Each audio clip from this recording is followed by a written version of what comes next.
Yo, yo, okay, you guys, what is up? The King of Lightning, the King of Lightning, here today to do Magi, the Labyrinth of Magic, chapter 235 review. Now, I just finished an Attack on Titan live stream, but you guys probably don't care about that. You guys care about what? Magi. You're here for Magi. Alibaba. Saluja. That's what you guys care about, even though he's not in the chapter. So, the thing here is that the end of this chapter, what? Like, listen, Falon gets attacked by these dudes, these Jit, alright? The transformed chiefs of every species that support Solomon. And then, while he steps in the way, takes the brunt of the damage, takes all the damage actually. He pulled the Piccolo and Gohan moment. Gohan! He just takes the fucking beam, alright? And then, it was weird.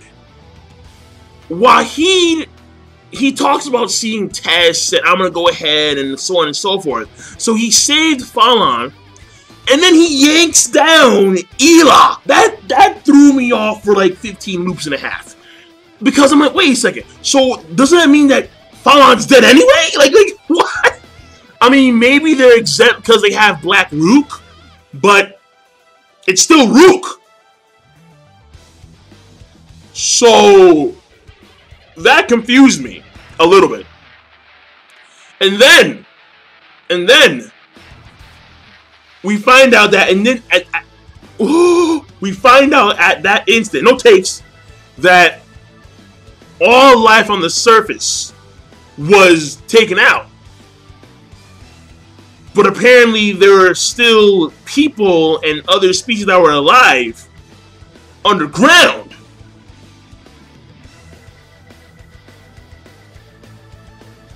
Underground! That was weird.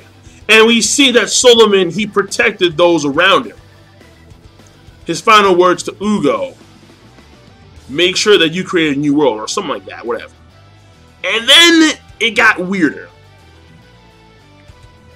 After that page, where he has his final words to Ugo, create a new world, we have a double page spread. And on one side it's Solomon, on the other side it's Arba, and then Ela's coming back down, like for a round 2. I was like, what? Wait a second, hold on. What just happened? I thought that Ela already came down. But now he's coming back and he's bigger than before. Just a straight massive darkness, brother, darkness. And I'm like, wait. What just happened? I thought that all the life on the surface was already eradicated. And I got a theory, but let me just say it for another day. So I'm sitting, I'm like, that's weird. This is weird. What's happening?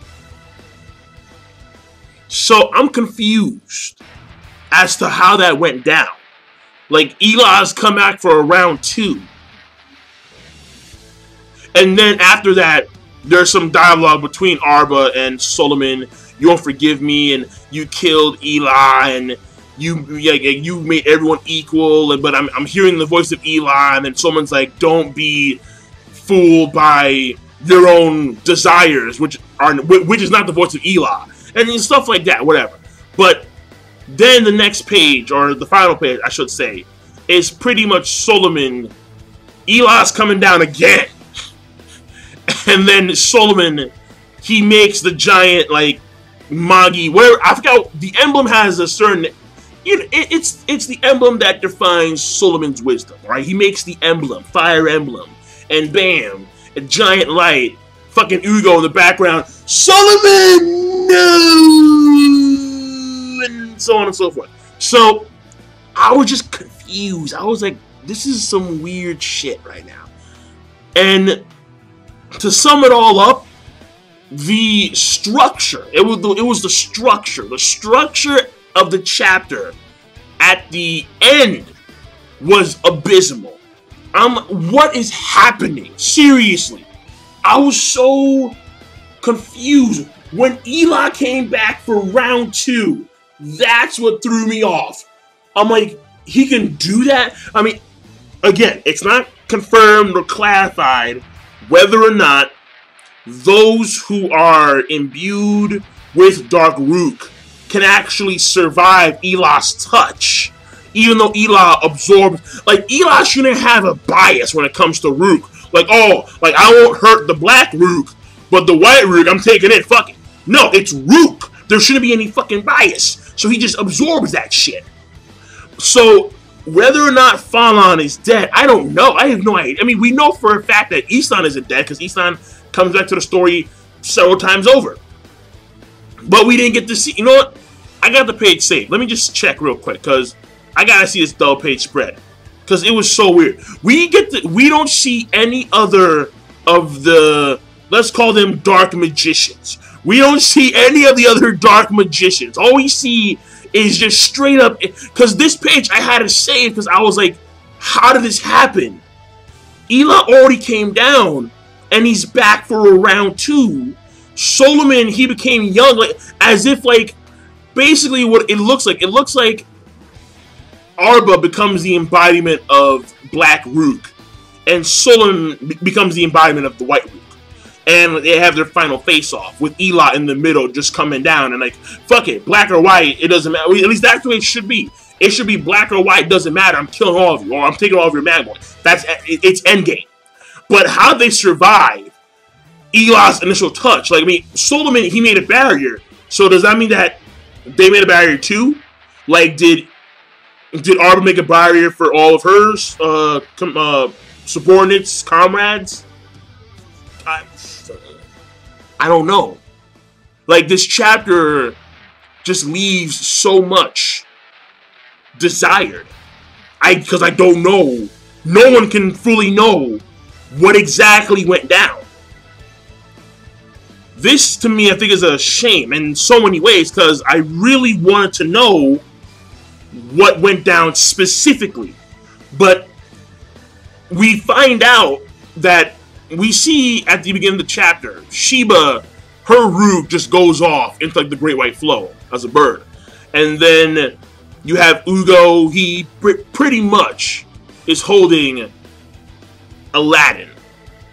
Or what will be Aladdin when it actually grows up. And then, because we don't see Ugo transform into a jinn. We know that Ugo at some point in the future transforms into a jinn, but we don't see in this chapter. And then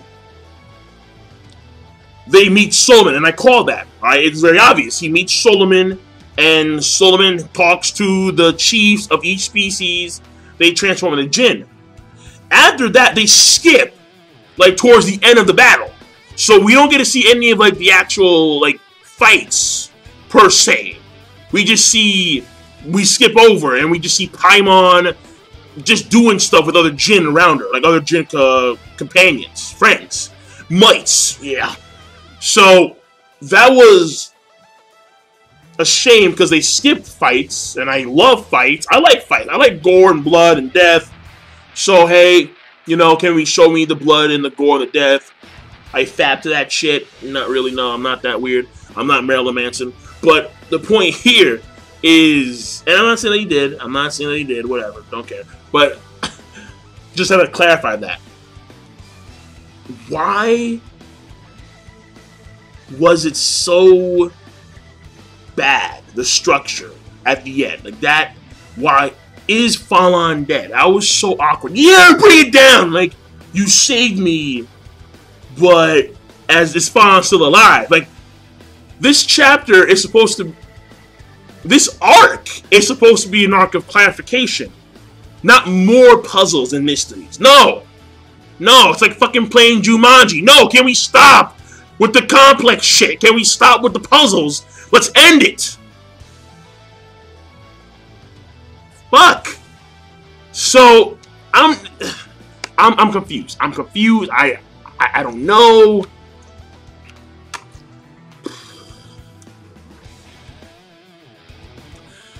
The ending just leaves me hanging. I can't give the chapter a rating. I kind of want to go subpar because, but at the same time, I can't ignore the fact that we've made monumental story progression. Huge story progression. But the fact that, well, no, we kind of did it, but we kind of didn't since it's flashback and we already know what happened to Almatoran. But, so let me go to the theory that I have. The theory that I have is that because of the fact that people can apparently survive underground, even though, so apparently Eli's touch only applies to the surface of their world. Underground, like let's say 5,000 feet down, you're good. Everything's cool. And I would suppose that maybe, and this is a theory here, maybe, possibly, when it comes to the chasm, you know the chasm in the current world?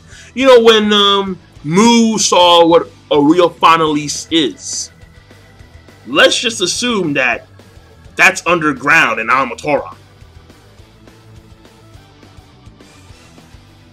Uh-oh. Uh-oh. It's possible. So there is, so if Almatoran is still there, I mean it's there because there's another dimension. It is possible that they could restore Almatoran if Aladdin finds a way to convert Black Rook into White Rook. There may be a way to restore Almatoran to its former glory, though. You know what, dude? I don't know. This chapter, I don't know. The ending just... we all know what happens, but we don't know the specifics. And that's what's really throwing me off. Because the chapter structure towards the end is abysmal. Again, you have... And there are parts clearly missing. And that's one thing that I think is frustrating. Not only is the structure abysmal, but there are parts of the chapter, or there are parts that are missing. Things that would normally tie in point A and point B. I would love to know why why Eli's coming back down for round 2 when he already came down. At least that's the way it looks. I'm looking at the page right now, and it looks like Eli is almost touching the surface of the planet. Though he already came down before when he pulled him down. So maybe it was like he pulled down like a fraction of Eli, and like this is like the real body of Eli. Like that's my assumption, but I don't know because it's not depicted well at all. It's not structured well at all. I want to give this chapter a rating of a subpar, to be quite honest. But I think I'm going to leave it... Let's just say I'm going to leave it undecided for now. I'll come back to it next chapter if it's